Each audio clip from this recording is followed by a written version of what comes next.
So plate reverb. Sound travels faster the denser the molecules, right? Metal, very dense.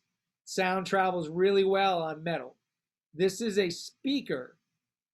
So the speaker takes the sound of whatever, let's call it a snare drum, and pushes it onto the metal plate. It vibrates the plate. Transducer, transducer. We pick up the sound of what the metal plate does to the sound. That is a plate reverb. So instead of having to use a whole huge room chamber, people discovered like I can do sort of synthetic reverb with these plates. So this is going to be my summer project. Someone made this really cool website, this video on how to turn an IKEA metal coffee table into a plate reverb. Now, whereas before it sounded kind of dull.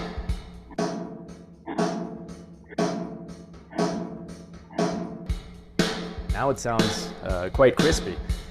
Now if we go back to the plate here, I actually don't. So the coffee table is on its side. Here's the speaker sending signal onto the plate, and here's one of the transducers. If you look down here, there's the other transducer. Have a good solution yet for dampening the plate. I have the same scarf as before, and what we can do is just sort of lean the scarf up against the plate. You can hear it. You can hear it cut down the reverb time a bit. Take it away.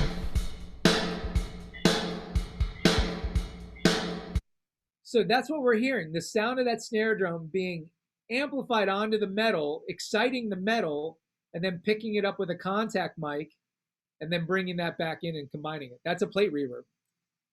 What we can do with a plate, we can also do with springs.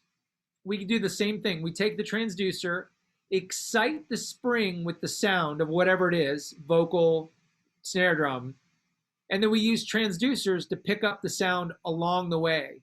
And these are the easiest to hear because it's got this boing sound to it. So here's what it looks like. This is a reverb tank from a guitar amp. So one end's going to be the transducer that puts the signal on the spring, and the other one's going to be the transducer that picks up what's left, right? So it's got to go through all these coiled spring, then it comes over here, right? So it's going 3 times through that spring, and then the same thing happens.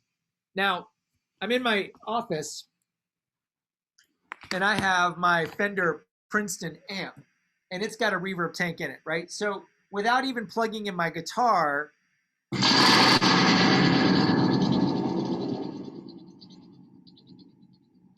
that's just the springs knocking against the reverb tank right in the spray. So you can hear that, it's that boing sound. Tim's shaking his head, right? It's cool. So let's play some examples. This was recorded, this is King Tubby, W Can Feel. This was recorded on super archaic gear, but they are so creative with the reverb. So you'll hear the spring reverb, but you'll also hear it dry and then on and then off and on and off and on. It's so cool. Right from the beginning, da da da with all the reverb, and then the last hit is off. I'll play it again. It's so cool.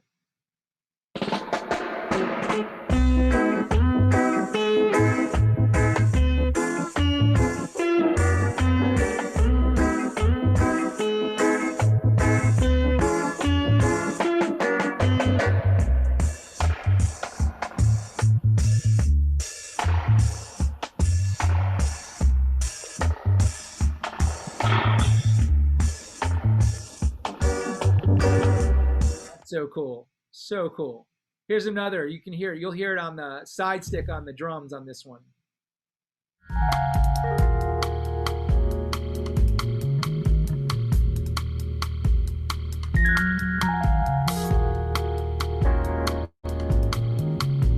So that wiggle, you can really hear the spring reverb on that. If you're a Pulp Fiction fan, you probably know this song. So this is the quintessential spring reverb on guitar.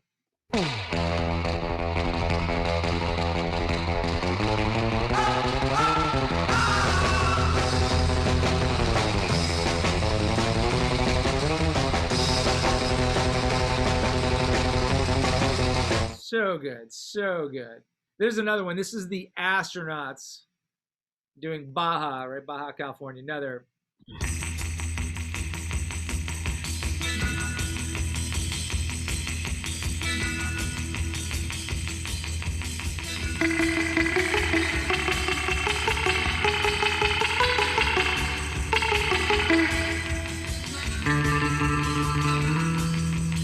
So that's Spring Reverbs, the easy, man, it's such a fun.